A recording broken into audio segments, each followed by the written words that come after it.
چند لوگوں کو آپ چھوڑ دیجئے جن کو آپ مستثنیات کہہ سکتے ہیں کہ ان کا شاید ذہنی سانچہ اس طرح کا ہوتا ہے کہ وہ خالص منطقی اندازی سے سوچتے ہیں یا ان کے فیصلے کرتے ہیں.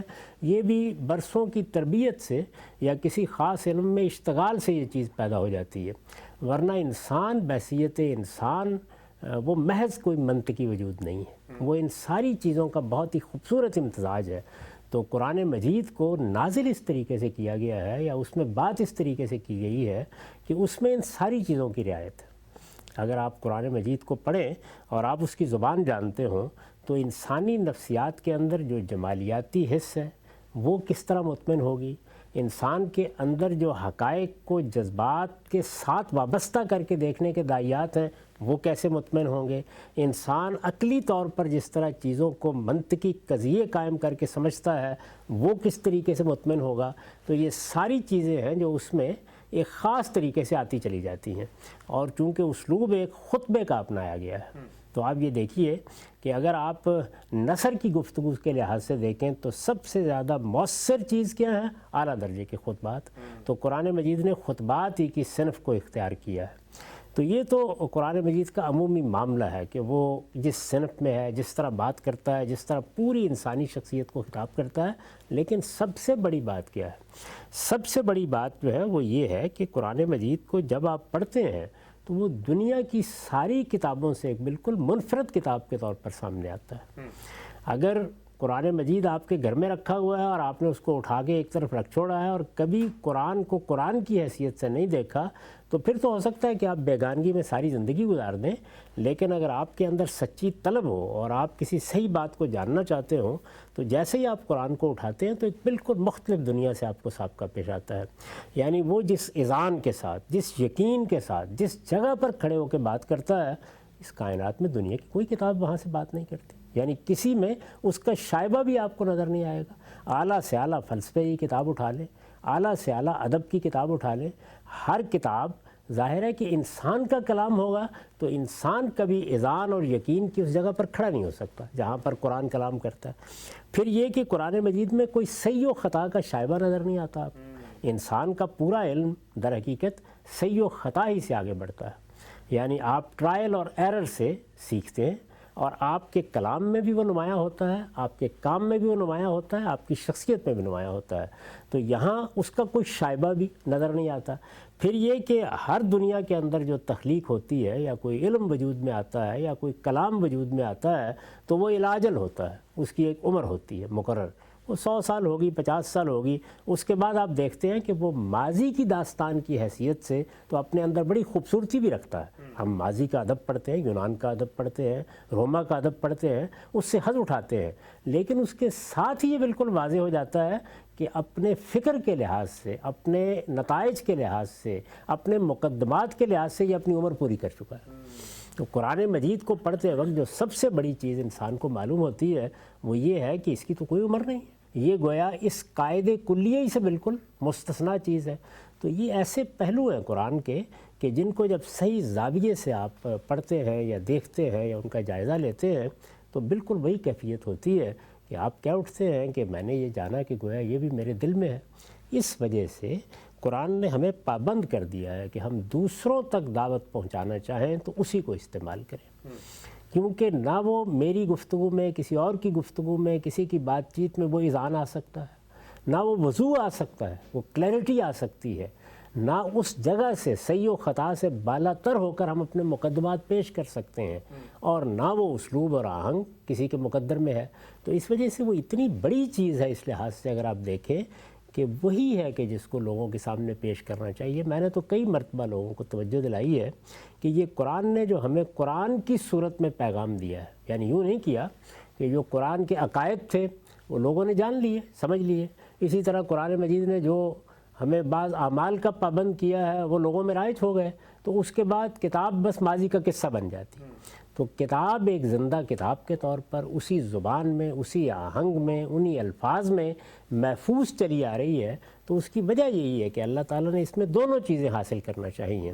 اس کے ذریعے سے اللہ تعالیٰ کی ہدایت اپنے اصول و مبادی میں محفوظ ہو جائے، اس کے بارے میں کوئی تردد باقی نہ رہے، اور پھر یہ کہ ایک ایسی کتاب دنیا میں موجود ہو کہ جو خطاب کرے لوگوں کو، یعنی وہ پیغمبر کی پوری سرگزشت ہے اور وہ اسی تاریخ میں آپ کو لے جاتی ہے. آپ محسوس کرتے ہیں کہ اب پیغمبر خطاب کر رہے ہیں یا اللہ تعالیٰ خطاب کر رہے ہیں، اور سامنے جو انسانوں کی جماعتیں ہیں تو وہ ایک تصویر آپ کے سامنے آتی چلی جاتی ہے. یہ جو قرآن مجید کا خاص پہلو ہے، اس کا ایک لازمی نتیجہ یہ نکلتا ہے کہ دعوت کے لیے پھر اس کے مقابل میں کوئی چیز بھی نہیں رہتی. میں لوگوں کو توجہ دلاتا رہا ہوں کہ اللہ تعالیٰ نے ہمیں پابند کر دیا ہے کہ فذکر بالقرآن من یخاف وعید. اگر کسی، یہ بڑی خوبصورت آیت ہے، اس کا مطلب یہ ہے کہ آدمی کے اندر یہ خیال پیدا ہونا کہ میں کہیں اس دنیا کی زندگی میں کھو کر کسی اور چیز سے محروم نہ ہو جاؤں جو بہت بڑی ہے، اور وہ سمجھتا ہو کہ یہ جو دنیا میں ایک وعید پھیلی ہوئی ہے کہ تمہیں دنیا سے رخصت ہونا ہے تو اس کے بعد ایک نئی دنیا میں اٹھنا ہے، اس کا اندیشہ ہو اس کے دل میں. اگر وہ اس اندیشے کو اٹھا کے پھینک چکا ہے، دنیا کی زندگی کو اصل سمجھ چکا ہے، وہ اس بات پر قانع ہو گیا ہے کہ اب مجھے یہیں جینا ہے، یہیں مرنا ہے، میں اس مٹی سے پیدا ہوا، مٹی میں ختم ہو جاؤں گا، اپنی شخصیت، اس کی شناخت اور اس کا شعور اگر وہ کھو چکا ہے تو پھر یہ قرآن مجید بھی اس کے لیے بے معنی ہے. لیکن اگر اس نے اپنی فطرت کو اس جگہ رکھا ہے کہ وہ میں یخاف و وعید کی جگہ پر کھڑا ہے، تو پھر فرمایا کہ وہ قرآن مجید سے ہدایت پا لے گا.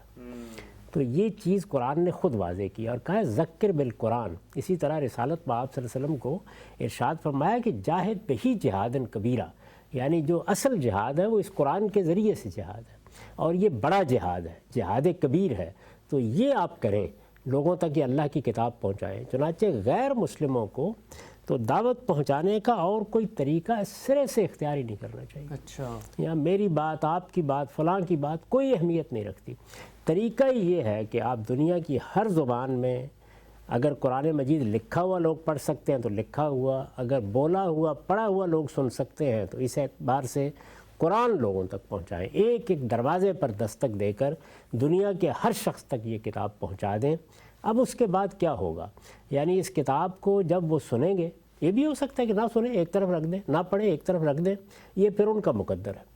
سنیں گے تو دو چیزیں ہوں گی، یا یہ ہے کہ ماننے سے انکار کر دیں گے، چلیے آپ کی ذمہ داری پوری ہو گئی. لیکن اگر قرآن مجید ان کے دل و دماغ کو متوجہ کر لیتا ہے تو پھر اس کے بعد میرا آپ کا کام شروع ہوتا ہے کہ اب وہ دین کو سمجھنا چاہتے ہیں تو ہم انہیں دین سمجھائیں. یہ گویا تعلیم کا کام ہے جو علماء کو کرنا چاہیے یا دین کے دائیوں کو کرنا چاہیے. دعوت کی کتاب اس امت کے لیے بلکہ اب قیامت تک کے لیے قرآن مجید ہی ہے، اور قرآن مجید ہی کو پہنچانا چاہیے. اسی طریقے سے قرآن مجید کے بارے میں یہ تاثر بھی لوگوں کا دور کرنا چاہیے کہ اس کو پڑھنے کا طریقہ یہ ہے کہ آپ پہلے صفحے کو کھول کے پڑھیں. نہیں، اس کتاب کی ساخت ہی اس طرح کی ہے کہ اس میں کون سی سورہ آپ کے لیے آج کی سورہ ہے، کون سی کل کی سورہ ہے، اس کو آپ کھولیے اور جہاں سے مناسبت محسوس ہوتی ہے پڑھتے چلے جائیے. یہ معلوم ہے آپ کو کہ جب مسلمان حبشہ میں گئے ہیں تو وہاں پر آپ دیکھیں کتنی نازک صورتحال تھی اس وقت، اور اس زمانے کی صورتحال ایسی تھی کہ اس میں جس وقت قریش پیچھے چلے گئے کہ ہمارے لوگ ہیں، بھاگ کر آئے ہوئے ہیں، تو یہ بالکل ایسے ہی تھا کہ جیسے غلاموں کو آپ سپرد کر دیتے تھے، بادشاہ ان کو بھی سپرد کر دیتا. ممکن ہی نہیں تھا کہ یہ حبشہ میں رہ سکتے، لیکن اس نے جاننا چاہا کہ وہ کیا بات ہے جس کی وجہ سے تم لوگ اپنا وطن چھوڑ کے آئے ہو. تو وہاں پہ حضرت جعفر نے کیا کیا، انہوں نے سورہ مریم سنانا شروع کر دی.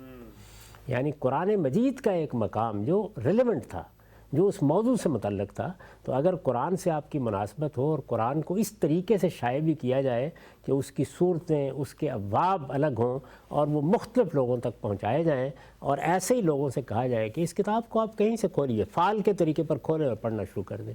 جیسے ہی آدمی اس کو پڑھے گا تو وہ حیرت انگیز طریقے سے کتاب آپ کو بتائے گی کہ یہ کتاب از آسمان دیگر است، یہ کوئی اور دنیائی کتاب ہے.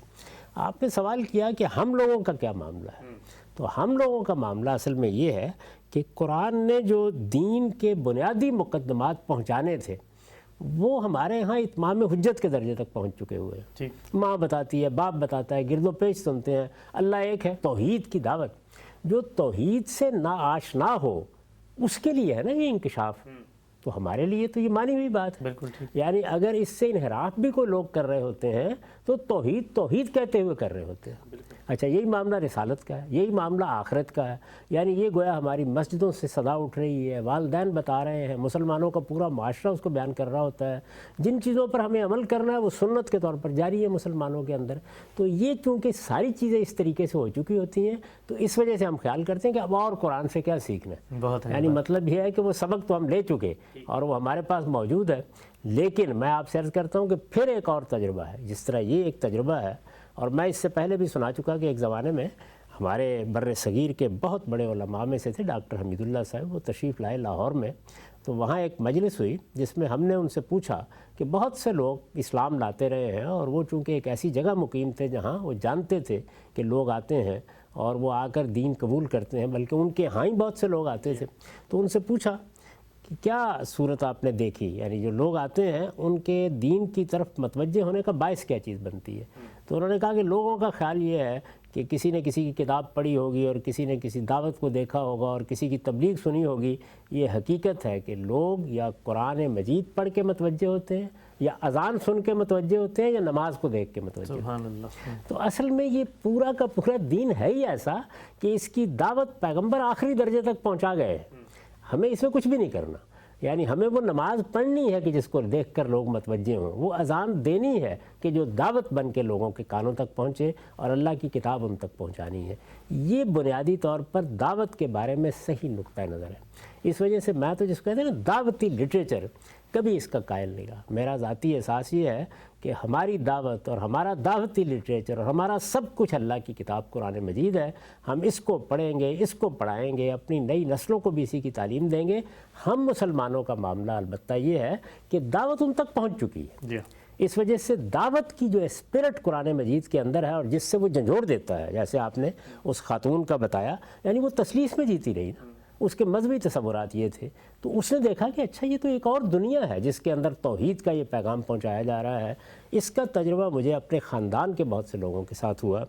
کیونکہ آپ جانتے ہیں کہ ہمارے ہاں جو دینی تصورات ہیں اس میں بہت سی بدعات داخل ہو چکی ہیں، بہت سے مشرکانہ توہمات دین بن چکے ہوتے ہیں. میں کسی خاص گروہ کی طرف اشارہ نہیں کر رہا، یہ عمومی صورتحال ہے ہم مسلمانوں کی، ہم سب ایسے ہی ہو چکے.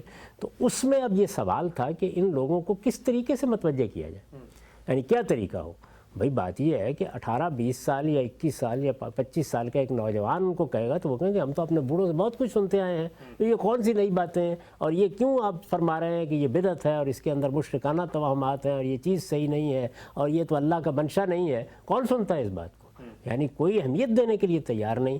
تو اس میں جو تجربہ میں نے کیا وہ یہ کہ اللہ کی کتاب قرآن مجید ہے جس کے پڑھنے کی طرف متوجہ کر دیا جائے. یعنی یہ بحث ہی ختم کر دی جائے کہ کیا صحیح ہے کیا غلط ہے. بس صرف یہ کہ دیکھیے ہمارے پاس اللہ کی کتاب موجود ہے. اس کو چھوڑیے کہ آپ نے کس کا ترجمہ پڑھنا ہے، اگر عربی نہیں جانتے ہیں تو کوئی فرق نہیں پڑتا. جن علماء پر آپ کو پہلے سے اعتماد رہا ہے انہی کا ترجمہ اٹھائیے اور اٹھا کر ایک مرتبہ اللہ کی کتاب کو پڑھ لیں. میں آپ سے سچ عرض کرتا ہوں کہ ہر سلیم الطبع آدمی نے آ کے شہادت دی کہ دنیا تبدیل ہو گئی. یعنی قرآن مجید نے دنیا تبدیل کر دی، اس لیے کہ اس میں کوئی اور ہی بات ہے جو اصل میں ادھر ادھر سے سنی ہوئی باتوں سے بالکل برخلاف ایک دنیا آپ کے سامنے لے آتی ہے. تو توحید کیا ہے، آخرت کیا ہے، اس کا انذار کیا ہے، اس کی تصویریں کیا ہیں، وہاں معاملہ کیسے پیش آنا ہے، وہاں کیا چیزیں ہیں کہ جو آپ کا سہارا بنے گی، اللہ تعالیٰ نے کیا نجات کے لیے معیار قرآن میں قائم کر دیا ہے، بالکل 2 اور 2 4 کی طرح واضح ہو جاتا ہے. تو یہ سبب ہے کہ ہمارے ہاں لوگ قرآن مجید کی اس اہمیت کو سمجھتے نہیں ہیں، ورنہ اصل میں دعوت کی انذار کی کتاب قرآن مجید. سبحان اللہ، بہت ہی خوب، بہت ہی تفصیل سے آپ نے اس نقطے کو واضح کیا اور قرآن مجید کی جو حقیقی حیثیت ہے، اس کا جو اپنا مقام خود بتاتا ہے، اس کو بھی آپ نے اجاگر کیا. اچھا ایک چیز یہ بیان فرمائیے گا ہم صاحب، عام طور پہ جو جدید پڑھے لکھے لوگ ہیں ان سے جب بات چیت ہم کرتے ہیں اور بتاتے ہیں دیکھو اللہ کی کتاب کی یہ شان یہ اعجاز ہے، وہ ایک کاؤنٹر آرگومنٹ یہ پیش کرتے ہیں کہ بھائی دین کے اوپر جو اعتراضات ہوتے ہیں، مثال کے طور پہ آپ لے لیں جی خدا کے اپنے وجود پہ اعتراض، تو اس میں اتنے بڑے بڑے مقدمات ہیں، God particle, dark matter, black hole, big bang, اس کی پھر تفصیلات، اس پہ پھر کتابیں در کتابیں.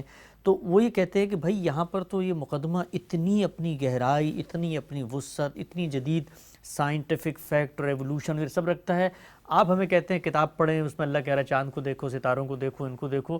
تو یہ جدید ذہن یہ اشکال پیش کرتا ہے کہ جی ان دو جو نیریٹیوز ہیں اس میں تو یہ نیریٹیو تو اتنی تفصیلات اور اتنے سائنٹیفک فیکٹ اور اتنے جس کو آپ کہتے ہیں آرگومنٹ رکھتا ہے، اور یہ تو لگ رہا ہے کہ جیسے کوئی سادگی سے کوئی بات چیت ہو رہی ہے۔ نہیں، اس طرح کا کوئی نیریٹو سرے سے ہے ہی نہیں ہے۔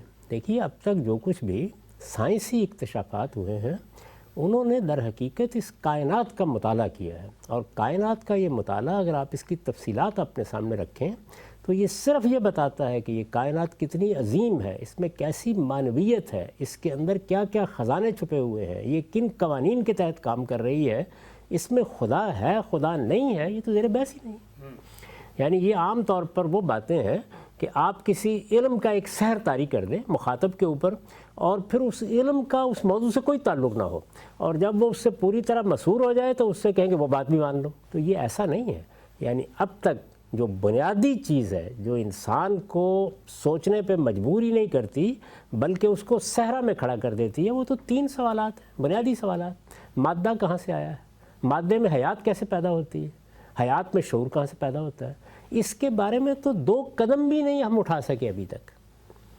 اس وقت جو مادی کائنات ہمارے گرد و پیش میں ہے، یا جو ہمارا مادی وجود ہے، ہم اس کا مطالعہ کر رہے ہیں، اور یہ مطالعہ جو ہے یہ قرآن کیوں کرائے گا؟ اس کے لیے تو انسان کو بڑی عقل دی گئی ہے، وہ اس کے اندر اترے، اس کا مطالعہ کرائے۔ قرآن مجید کوئی سائنس کی کتاب نہیں ہے۔ قرآن مجید تو آپ کو وہاں کھڑا ہو کے بات کرے گا جہاں یہ کائنات ایک بدو کو بھی نظر آتی ہے، ایک دہقان کو بھی نظر آتی ہے، اور ایک عالم کو بھی نظر آتی ہے۔ سوال یہ ہے کہ کائنات جو کچھ ہم کو نظر آ رہی ہے، اس کی عظمت، اس کی معنویت، اس کی نتیجہ خیزی، اس کا آہنگ، ان میں سے کون سی چیز ہے کہ جو ان معلومات کے نتیجے میں درم برم ہو گئی؟ یعنی یہ معلومات تو اس کو اور موقد کر رہی ہیں اور نمایاں کر رہی ہیں۔ تو یہ کسی ایک علم کے اندر یا اس کے غوامض میں اتر کر ایک ایسا نتیجہ نکالنے کا عمل ہے۔ اور یہ عام طور پر آپ علم میں دیکھیں گے کہ سائنس پر گفتگو کرتے ہیں لوگ غیر سائنسی رویہ اختیار کر لیتے ہیں۔ سائنس اپنی ذات میں علت و معلول کے رشتے کی دریافت کا نام ہے۔ یعنی آپ نے یہ دریافت کرنا ہوتا ہے کہ کوئی چیز کیسے ہو رہی ہے، یہ سائنس کا موضوع ہے، وہ کیسے رہی ہے۔ اگر مثال کے طور پر ایک بچہ پیدا ہو رہا ہے تو وہ کن مراحل سے گزر کر بچہ بن رہا ہے، اور کن مراحل سے گزر کر وہ اپنی زندگی کے مختلف معاملات کو انجام دے رہا ہے۔ اگر آپ نے ایک ذرے کا بھی مطالعہ کرنا ہے تو وہ ذرہ کیا ہے، اس کی تالیف کیا ہے، اس کے اندر کیا قوت چھپی ہوئی ہے، یہ مطالعہ کر رہے ہیں آپ۔ اور اس میں ایک مطالعہ وہ ہے کہ جو ہماری ان آنکھوں سے ہوتا ہے، ہمارے حواس سے ہوتا ہے۔ ہم نے حواس کی قوت بہت بڑھا دی ہے۔ ابھی آپ نے دیکھا ہوگا پچھلے دنوں بعض فلکی اجرام کا مطالعہ کیا گیا ہے نئی دوربینوں کے ذریعے سے، ان کو بالکل ارتکاز کے ساتھ دیکھا گیا ہے، تو آپ دیکھیے کہ اس سے کیا ایک نئی دنیا ہمارے سامنے آ گئی ہے۔ یہ جو نئی دنیا ہے یہ اصل میں اس آنکھ سے دیکھنے جانے والی دنیا میں کوئی اضافہ نہیں کر رہی، بلکہ اسی دنیا کی گہرائی کو، اسی دنیا کے عمق کو واضح کرتی بڑا سوال پیدا کری کہاں سے آیا سب، بڑا سوال پیدا کرتی جا رہی ہے۔ اس کے سوا کوئی چیز بھی نہیں ہے۔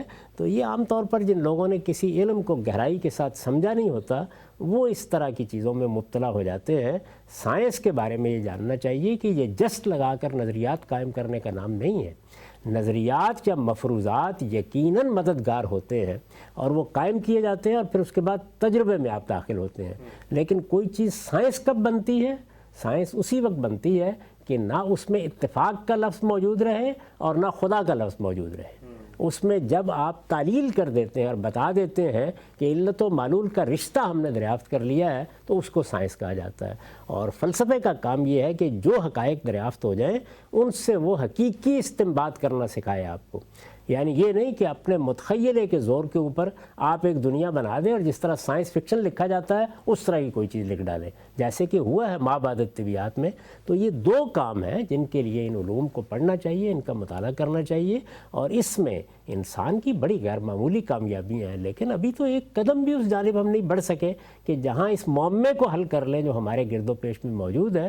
اس میں جس دن کوئی پیش رفت ہوگی تو پورے اطمینان کے ساتھ میں کہہ سکتا ہوں کہ اسی جانب ہوگی جس جانب اللہ کے پیغمبر کھڑے۔ سبحان اللہ، آپ سے بڑا اہم نقطہ ہے کہ سائنس جو ہے وہ موجود صورتحال میں کیسے ہو رہا ہے معاملہ اس کا جواب دیتی ہے، کیوں ہو رہا ہے یہ اس کا موضوع ہی نہیں ہے۔ آگے بڑھاتے ہیں سلسلے کو، قرآن مجید کے اوپر ہم گفتگو کر رہے ہیں آپ سے۔ یہ بیان فرمائیے گا، ہم یہ دیکھتے ہیں کہ مسلمان قرآن پڑھتے بھی ہیں، پڑھاتے بھی ہیں، ہمارے مدارس کے اندر بھی سلسلہ ہے، پوری دنیا میں مسلمانوں میں جہاں علمی روایت ہے وہاں قرآن مجید زیر بحث ہے، دین کا سورس بھی ہے، لیکن ایک اور پہلو زیر بحث آتا ہے، وہ یہ کہ جی قرآن مجید کو خود پڑھتے ہوئے جو تفسیریں لکھی جاتی ہیں اس میں لکھا جاتا ہے کہ جی اس قرآن کی کسی حکم کی جو تفصیل ہے وہ آپ جا کے فقہ کی کتاب میں دیکھ لیں. اور جب ہم بالعموم علماء سے بات بھی کرتے ہیں تو وہ کہتے ہیں کہ قرآن کی آیت تو بہت ہی اس نے مختصر سی بات بتائی، اس کی تفصیلات اصل میں ہمارے فقہاء نے، ہمارے علماء نے بہت مرتب کر کے رکھ دی ہیں.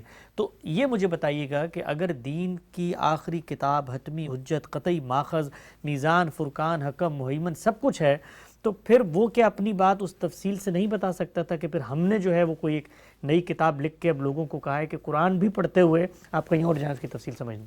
یہاں پر بھی وہی مغالطہ ہے کہ ہر علم کو اس کی جگہ رکھ کے دیکھنا چاہیے. ہمارا دین دو حصوں میں ہے، یعنی جب بھی آپ دین کو پڑھیں گے، بلکہ اس کو خود قرآن مجید نے بیان کر دیا ہے. ایک یہ چیز ہے کہ وہ کیا معاملات ہیں جن کو ہمیں ماننا ہے، اور وہ کیا چیز ہے کہ جو ہمارے وجود کی تطہیر کا تقاضا ہے، اصل تقاضا ہے. اسی کو قرآن مجید اپنی تعبیر میں الحکمہ کہتا ہے. یعنی جس طرح سے کسی چیز کا ایک فلسفہ ہوتا ہے، یا اس کے کچھ مبادی ہوتے ہیں، یا اس کے کچھ اصول ہوتے ہیں، تو قرآن مجید میں وہ کیا ہے؟ وہ ایمان و اخلاق کے مباحث ہیں. ایمان و اخلاق کے مباحث میں ایک حرف بھی نہیں ہے کہ جس کے لیے آپ کو کہیں باہر جانا ہو. قرآن مجید ہی اصل میں اس کو بیان کرتا ہے، اور اس خوبی کے ساتھ بیان کرتا ہے، اس تکرار کے ساتھ بیان کرتا ہے، اتنے اسالیب میں بیان کرتا ہے، تصریف آیات کا طریقہ اختیار کرتا ہے کہ ایک ایک چیز بالکل واضح ہو جاتی ہے. یعنی ہمیں ماننا ہے اس پروردگار کو تو کس طرح ماننا ہے، ہمیں اس کی ملاقات کا یقین رکھنا ہے تو کس طرح یقین رکھنا ہے. اور اسی طرح سے دوسری جتنی چیزیں بھی ہیں، اخلاقیات کی بنیاد کیا ہے، وہ کیا چیز ہے کہ جہاں سے اخلاقی احساس پیدا ہوتا ہے، ہمارا حادثہ اخلاقی اللہ تعالیٰ کی طرف سے کیا لے کے آیا ہے، اس کے نتیجے میں بنیادی اخلاقیات کیا ہیں. ان بنیادی اخلاقیات کو جب ہم اپنی زندگی سے متعلق کرتے ہیں تو اخلاق کے کیا فضائل اور رذائل سامنے آتے ہیں. یہ فضائل اور رذائل اگر ہمارے سامنے کوئی نصب العین پیدا کرتے ہیں تو اس تک پہنچنے میں، جس میں جمال بھی ہو اور کمال بھی ہو، ہمیں کن مراحل سے گزرنا ہے، یہ سب کچھ اس تفصیل کے ساتھ قرآن نے بیان کیا ہے کہ ایک حرف کے معاملے میں بھی آپ کو کہیں باہر جانے کی ضرورت نہیں پڑتی. دوسری چیز ہے شریعت یا دین کے احکام، جن کو قرآن اپنی تعبیر میں کہتا ہے کتاب. یعنی یہ قرآن مجید میں ایک اور استعمال ہے لفظ کتاب کا. اسی کو وہاں بیان بھی کیا، وہ جو آیت ہے جس میں رسالت مآب صلی اللہ علیہ وسلم کے تقرر کو بیان کیا گیا ہے کہ ہم نے پیغمبر بھیجا ہے، یتلو علیہم آیاتہ ویزکیہم ویعلمہم الکتاب والحکمہ. اللہ کی آیتیں وہ پڑھ کے سناتا ہے. مقصد کیا ہے؟ لوگوں کا تزکیہ. یہ دین کا مقصد ہے، یہ جگہ جگہ قرآن مجید نے بیان کیا ہے. اور اس مقصد کو حاصل کرنے کے لیے وہ تعلیم دیتا ہے. کیا تعلیم دیتا ہے؟ قانون کی تعلیم دیتا ہے، یعنی کتاب، جس کو آپ شریعت بھی کہتے ہیں. شریعت، قانون، جو لفظ بھی اختیار کر لیں. عربی زبان میں شرع. اور اسی طرح سے وہ لوگوں کو حکمت سکھاتا ہے. حکمت میں نے عرض کر دیا کہ ایمان اور اخلاق کے مباحث ہیں. تو یہ جو قانون کا حصہ ہے دین میں، اس میں کئی مرتبہ واضح کر چکا ہوں کہ قرآن سے اس کی ابتدا نہیں ہوئی. یعنی قرآن مجید نے جب آ کے ایمان و اخلاق کے مباحث بیان کیے ہیں تو اس میں تو لوگ بہت سی غلطیاں اختیار کر چکے تھے، آخرت کو فراموش کر چکے تھے، توحید کے معاملے میں اس جگہ پہنچ گئے تھے کہ گویا ایک پیغمبر کی اولاد میں شرک مذہب بن گیا ہوا تھا. صورتحال یہ تھی. تو ان مباحث کے بارے میں تو اسے بڑی تنقید کرنا پڑی ہے، اور اس نے آخری درجے میں وہ تنقید کی ہے. لیکن جہاں تک اعمال کا تعلق ہے یا قانون کی چیزوں کا تعلق ہے، خواہ وہ عبادات سے متعلق ہو، خواہ سیاست ہے، معیشت ہے، اس میں بہت سی چیزیں وہ تھیں جو پہلے اس کے پیغمبروں کی دعوت میں اور ان کی ہدایت میں ایک سنت کے طور پر چلی آ رہی تھی. یہ لوگ یعنی رسالت مآب صلی اللہ علیہ وسلم کے مخاطبین مشرکین عرب، وہ بھی ان پر عمل پیرا تھے. تو اس میں اس نے یہ طریقہ اختیار کیا، وہ یہ ہے کہ جو کچھ پہلے سے موجود ہے اس کے بارے میں اجمال سے یہ بتا دیا جائے کہ یہ دین ابراہیمی کی روایت ہے، اس کی پیروی کر. اس میں تفصیلات کی ضرورت نہیں تھی. چنانچہ قرآن مجید یہاں یعنی اس باب میں اتنی ہی تفصیل کرتا ہے جتنی یا کسی چیز کی اصلاح کے لیے ضروری ہے، یا کہیں اس چیز پر عمل کے لیے تاکید کی ضرورت پیش آ گئی ہے تو یہ ضرورتاً ہے بنیادی طور پر، ورنہ ایک سنت کے طور پر جاری تھی. اور رسالت مآب صلی اللہ علیہ وسلم جیسے ہی نبوت کے منصب پر فائز ہوئے تو آپ نے ان سب چیزوں کو قرآن مجید کے اس حکم کے امتثال میں، یہ ایسے ہی ہے نا کہ جس طریقے سے اب ہمارے ہاں ایک آئین بنا ہوا ہے ہمارے ملک میں، 1973 میں ایک آئین ہے جس پر ہم اتفاق کر چکے ہیں، تو اب اس کے بعد کسی موقع پر اس آئین پر عمل کی تاکید کرنی پڑتی ہے، کہیں اس کی عظمت بیان کرنی پڑتی ہے، کہیں کسی جگہ اس کی کسی شک کا حوالہ دینا پڑتا ہے، کہیں کوئی ابہام پیدا ہو جائے تو اس کو دور کرنا پڑتا ہے، یا جس طرح کہ ہم اپنی تاریخ پر ایک نگاہ ڈالیں تو بعض جگہوں کے اوپر ترامیم کرنا پڑی۔ تو بالکل یہی صورت وہاں ہے، یعنی ایک سنت چلی آ رہی ہے، رسالت میں آپ صلی اللہ علیہ وسلم نے اس کو جاری کر دیا، اس کے لیے ایک اصولی حکم قرآن میں دے دیا کہ اتبعوا ملت ابراہیم حنیفہ، جو ابراہیم کا دین پہلے سے ہے اس کے اوپر عمل پیرا ہو جاؤ، اس کی پیروی اختیار کر لو۔ یہ بنیادی حکم تھا جس کے تحت رسالت میں آپ صلی اللہ علیہ وسلم لوگوں کی تربیت بھی کر رہے تھے، ان کو یہ دین سکھا بھی رہے تھے، اور اگر کہیں اس میں اصلاح کی ضرورت تھی، تجدید کی ضرورت تھی، ترمیم کی ضرورت تھی، تو وہ کام بھی ساتھ ساتھ ہو رہا تھا۔ اچھا، نقطہ آپ نے واضح کیا، ایک اور پہلو ذرا بیان فرمائیے گا۔ ایک عام مسلمان کو جب ہم دعوت دیتے ہیں بھئی قرآن مجید کو تم پڑھو، وہ پڑھنا بھی شروع کرتا ہے تو اس کا یہ تاثر ہوتا ہے کہ جیسے عام طور پہ دیگر مذاہب کے اندر بھی آپ ان کی کتابیں پڑھیں تو ماضی کے قصے، ماضی کی کہانیاں اور ایسی باتیں کہ جس کو امپیریکلی ایک شخص آج کے دور میں ویریفائی نہیں کر سکتا، کریکٹر بھی پرانے ہیں، کبھی بنی اسرائیل سے بات ہو رہی ہے، کبھی صالح، کبھی شعیب، کبھی ہود، کبھی نوح، کبھی موسیٰ، یعنی پرانی داستانیں، پرانے قصے۔ انسان کا یہ معاملہ ہے کہ وہ اپنے عہد، اپنے حاضر اور اپنے موجود کے جو مسائل ہیں یا موجود کے اندر جو سوالات ہیں ان سے زیادہ متاثر ہوتا ہے۔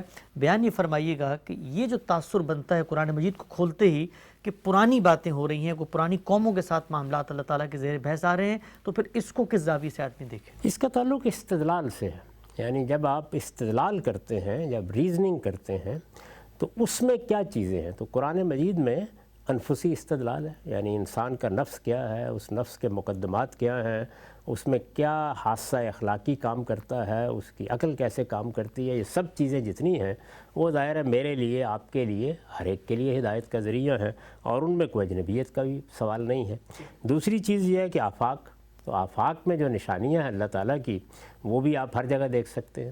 ابھی ہم گفتگو کر رہے تھے کہ قرآن مجید اس میں کوئی سائنسی طریقہ اختیار ہی نہیں کرتا، وہ تو ایک دہقان کی آنکھ جو کچھ دیکھتی ہے وہاں سے بات شروع کر دیتا ہے، ایک بدو کی آنکھ جو کچھ دیکھتی ہے وہاں سے بات شروع کر دیتا ہے، آپ کے گرد و پیش کی جو دنیا ہے اسی کی جانب آپ کو توجہ دلاتا ہے۔ تو جگہ جگہ آپ دیکھیں کہ قرآن مجید نے یہ اسلوب اختیار کیا۔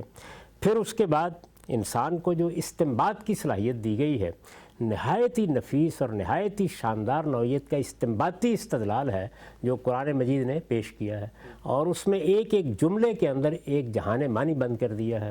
تو یہ وہ چیزیں ہیں کہ جو میرے لیے، آپ کے لیے، کوئی آدمی افریقہ میں ہے، برطانیہ میں ہے، پاکستان میں ہے، انڈونیشیا میں ہے، مشترک اساس ہے۔ اس کے بعد وہ حصہ ہے کہ جس کا تعلق تاریخی استدلال سے ہے، تو تاریخ تو بہرحال ماضی کی چیز ہوتی ہے، یعنی وہ آج کی چیز تو ہو ہی نہیں سکتی۔ ہم بھی اگر اپنے لوگوں کے ساتھ تاریخ میں بات کریں گے تو کیا غرناطہ اور بغداد کو ڈوبتا ہوا دکھائیں گے؟ ان کا حوالہ ہی دیا جاتا ہے۔ تو اس میں قرآن مجید نے وہ چیزیں بیان کی ہیں جن سے اہل عرب واقف ہیں، جو ان کے لیے گویا ان کی ایک معلوم معروف تاریخ ہے۔ جس طرح ہم مسلمانوں کی پچھلے 1500 سال کی تاریخ کے بڑے بڑے واقعات ایک لفظ میں ادا ہو جاتے ہیں، 2 لفظوں میں ادا ہو جاتے ہیں، تو یہ تاریخی استدلال ہے۔ اور یہ تاریخی استدلال میں بھی کچھ حصے ایسے ہیں کہ جن کے آج بھی اسی طریقے سے جاننے والے موجود ہیں، جیسے بنی اسرائیل، وہ دنیا میں کہیں چلے تو نہیں گئے، ان کی پوری تاریخ خود ان کے اپنے ہاں کی لکھی ہوئی ہمارے پاس بائبل میں موجود ہے، وہ ایک قوم کی حیثیت سے بھی موجود ہے۔ سیدنا مسیح علیہ السلام کے ماننے والوں نے ان کے بعد کی تاریخ بھی ہم تک پہنچائی ہے۔ تو آپ جب اس تاریخ کی طرف حوالہ دیں گے تو ظاہر بات ہے کہ تاریخ ہی بیان ہوگی، کیونکہ استدلال کی ایک قسم ہے جس کو الگ کر کے دیکھنا چاہیے۔ تو تاریخی استدلال تو آج بھی ہوگا، جب تو مغلوں کی داستان سنائی جائے گی کہ ان سلطنت کیسے قائم ہوئی اور پھر دیکھو کس طرح زوال پذیر ہوئی۔ پھر اگر گبن لکھے گا تو روما کے زوالی کی داستان لکھے گا نا، تو اس کو آپ کو کیسے آج دکھایا جائے جا کے؟ تو تاریخی استدلال ہمیشہ تاریخی سے ہوتا ہے، وہی قرآن نے کیا۔ بڑا ہی اہم نقطہ، اور بڑی آپ نے اس کو دلیل کے ساتھ اس بات کو بھی آپ نے واضح کیا۔ چند اور چیزیں بھی زیر بحث لانا چاہتا ہوں۔ ایک استدلال آج کل یہ جو جدید ذہن کے لوگ ہیں، مغرب فلسفے سے بھی متاثر ہوتے ہیں اور اس وقت مذہب کی جو ریلیونس ہے اپنے عہد کے ساتھ اس کشمکش میں بھی شریک ہیں، وہ کہتے ہیں کہ اگر کتاب آفاقی ہے، اس کا پیغام قیامت تک کے لیے ہے، تو زبان تو آفاقی نہیں ہے، زبان تو ہم اصرار کرتے ہیں مسلمان کے قریش کی زبان ہے، اور یہ بھی نہیں کہ تمام جو عربی جاننے والے ہیں وہ عربی وہ جانتے ہیں۔ تو وہ سوال یہ کرتے ہیں کہ پیغام آفاقی ہو اور زبان محدود ہو، یہ کیسے ہو سکتا ہے؟ تو پھر اس لحاظ سے تو اس کے اندر کوئی آفاقیت کا پہلو نہیں پایا جاتا۔ نہیں تو پھر کوئی آفاق کی زبان ہونی چاہیے تھی دنیا میں، ہے کوئی ایسی زبان؟ نہیں۔ یعنی انسان سے بات کرنی ہے تو انسان سے اللہ تعالیٰ کوئی اپنی زبان میں گفتگو شروع کر دے، جو انسانوں کی زبان ہوگی اسی میں گفتگو کی جائے گی۔ اور کیا ہر وقت گفتگو کریں؟ اس وقت تو اگر آپ ہندوستان میں دیکھیں تو ہزاروں کی تعداد میں زبانیں بولی جا رہی ہیں، یعنی اب بھی اگر ان میں سے کسی ایک زبان کا انتخاب کیا جائے گا تو کسی دوسری زبان کے لوگوں کے لیے وہ اجنبی ہو جائے گی۔ آپ تو اگر برطانیہ میں انگریزی زبان کا انتخاب کریں تو امریکیوں کے لیے وہ لہجہ، وہ محاورہ اجنبی ہو کر رہ جائے گا۔ تو کوئی طریقہ بتائیے نا ایسا کہ جب کسی قوم سے خطاب کیا جائے تو کوئی آفاقی زبان ہے جس میں خطاب کیا جا سکتا ہے، پھر تو زبان کے بغیر ہی خطاب ہونا تھا۔ اور وہ اسی صورت میں ہو سکتا تھا کہ اللہ تعالیٰ جس طرح پیغمبروں کا انتخاب کرتا ہے یہ طریقہ ہی اختیار نہ کرتا اور ہر انسان کے ساتھ براہ راست بات کرتا، تو ہر انسان پیغمبر ہوتا، اور ہر انسان پیغمبر ہوتا تو اس کا مطلب ہے ایک درجے میں حجاب اٹھ گیا تو پھر امتحان ہونا ہی نہیں چاہیے۔ سبحان اللہ۔ تو اس وجہ سے ان میں سے کوئی چیز بھی، یہ بالکل بےمانی باتیں ہیں جو لوگ کرتے ہیں۔ دنیا کا سارا علم جب پیدا ہوتا ہے تو وہ کسی زبان میں پیدا ہوتا ہے، کسی ماحول میں پیدا ہوتا ہے۔ اصل چیز یہ ہے کہ کیا اس علم میں کوئی ایسی چیز ہے، جب اس ہدایت میں کوئی ایسی چیز ہے جو اس کو مقامی کر دیتی ہے۔ آپ قرآن مجید کی ایک ایک چیز کو اٹھائیے، کم و بیش 1500 سال ہو گئے ہیں عرب کے صحراؤں سے یہ دعوت اٹھی ہے، یعنی ایک قبائلی علاقے سے۔ تو ذرا بتائیے اس کے اندر کون سی ایسی چیز ہے کہ جو آفاقیت کو مجروح کرتی ہے؟ اگر آپ زبان کی بنیاد پر بات کر رہے ہیں تو پھر آپ کو بتانا پڑے گا کہ وہ کون سی زبان ہے۔ پھر تو سائنس کو بھی اپنا کام بند کر دینا چاہیے، سارا کاروبار اس کا کسی زبان ہی میں ہوتا ہے پہلے، اس کے بعد دوسری زبانوں میں ترجمہ ہو کے جاتا ہے۔ وہ کون سی چیز ہے، کون سا ادب ہے، کون سی تخلیقات ہیں جن کو آپ کسی عالمگیر زبان میں بیان کر سکتے ہیں؟ اہم بات ہے ہم سب، آپ نے بہت ہی سادگی سے اتنے بڑے بڑے اعتراضات اور نقطوں کا جواب دیا۔ ایک آخری بات بھی زیر بحث لاتا ہوں، اس کے بعد خاتمے کی طرف بڑھتے ہیں ہم۔ یہ بیان فرمائیے گا کہ جب ختم نبوت ہو گیا اور ہم یہ کہتے ہیں کہ پیغمبر آتے ہیں، اللہ کی نشانی بن کے آتے ہیں، لوگ عام طور پہ یہ بھی مطالبہ کرتے ہیں بھئی یہ ختم نبوت کیوں ہوا؟ کیا آج کے لوگوں کی وہ ضرورت نہیں ہے جو پیغمبر نے اس عہد میں پوری کی تھی؟ تو پیغمبر کو جو سب سے بڑی نشانی دے کے قیامت تک ایک طریقے سے ریپلیس کر دے جس چیز نے، وہ قرآن مجید ہے۔